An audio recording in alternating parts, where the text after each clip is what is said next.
Assalamualaikum teman-teman, perkenalkan nama saya Devi Hidayatun Nikmah, teori akuntansi dari kelas teori akuntansi, kelas E, program studi akuntansi dan bisnis Universitas Muria Kudus. Nah, di video pembelajaran kali ini saya akan membahas tentang pengenalan teori akuntansi.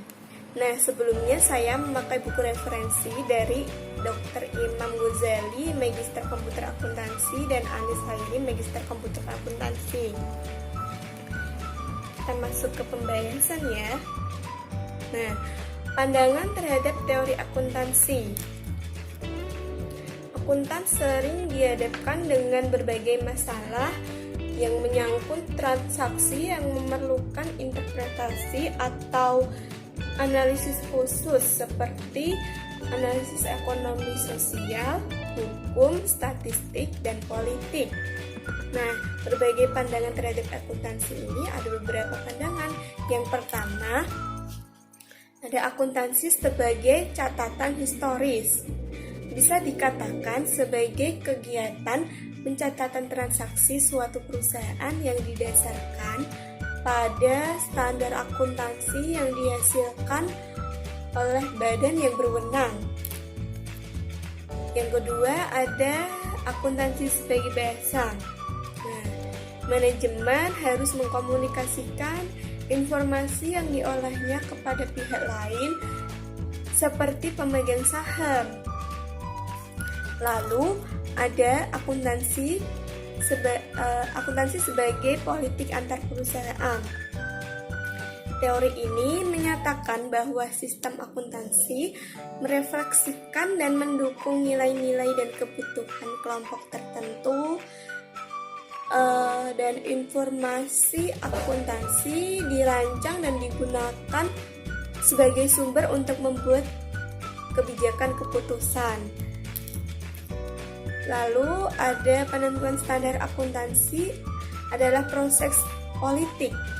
Nah, manajemen melobi agar standar yang dihasilkan dapat meningkatkan kompensasi manajemen, mengurangi beban pajak, dan mengurangi pembukuan.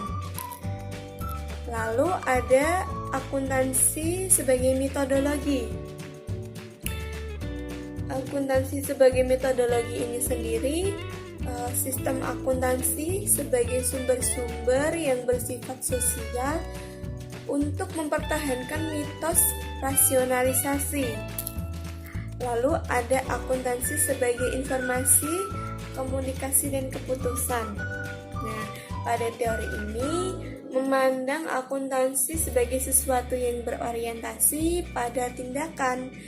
Lalu ada akuntansi sebagai barang ekonomi. Nah, teori ini menganggap akuntansi sebagai seperangkat informasi yang memiliki unsur biaya dan manfaat. Lalu ada akuntansi sebagai ideologi dan akuntansi sebagai komoditi sosial.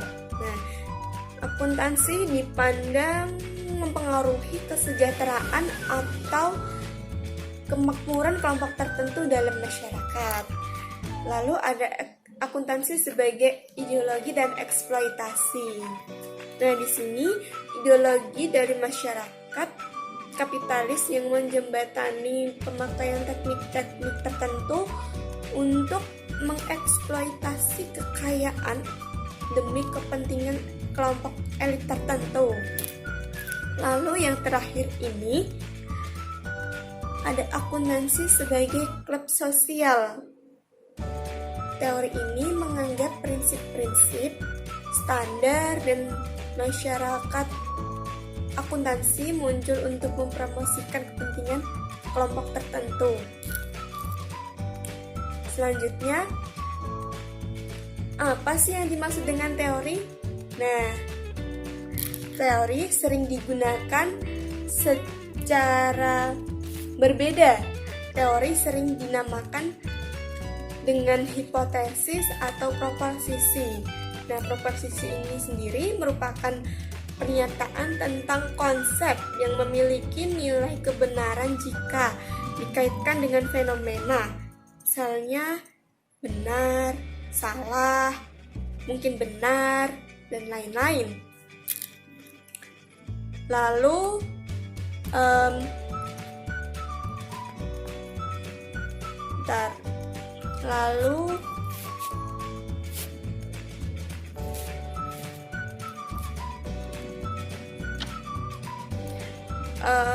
ada teori dapat diartikan sebagai argumen yang logis. Nah, selanjutnya hipotesis ini merupakan pernyataan terhadap keyakinan, penjelasan, prediksi, atau preskripsi. Nah, ada perumusan teori. Perumusan teori ini yang pertama, teori sebagai bahasa. Teori sebagai bahasa ini sendiri dibagi menjadi 3.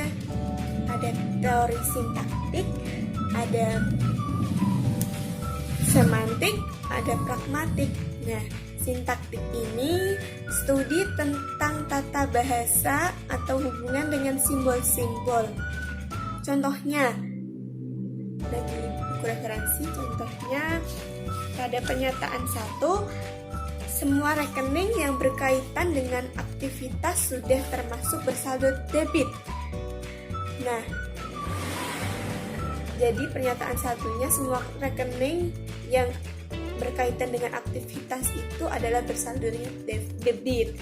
Lalu pernyataan 2-nya akuntansi depresiasi berkaitan dengan aktiva. Lalu konklusinya akumulasi depresiasi memiliki saldo debit. Lalu yang semantiknya hubungannya dengan dunia nyata. Kalau yang pragmatis, hubungan pragmatis menunjukkan pengaruh kata-kata atau simbol terhadap seseorang. Lalu selanjutnya ada teori sebagai penalaran. Nah, di teori sebagai penalaran ini ada pendekatan deduktif dan pendekatan induktif. Pendekatan deduktif, pendekatan yang dari umum ke khusus.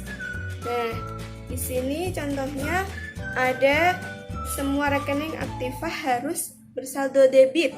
Pernyataan satunya. Pernyataan 2-nya, pabrik dan mesin adalah rekening aktiva. Itu khususnya. Kalau konklusinya, pabrik dan mesin harus bersaldo debit. Untuk yang pendekatan induktif dimulai dengan adanya observasi terhadap seperangkat fenomena tertentu yang merupakan perwujudan dari suatu yang memberikan gambaran umum dari suatu fenomena. Lalu ada teori sebagai justifikasi atau pembenaran. Nah, di sini pendekatan dalam perumusan teori yang bersifat normatif.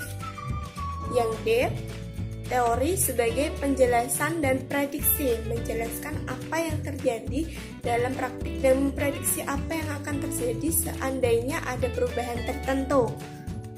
Selanjutnya ada pengujian terhadap teori.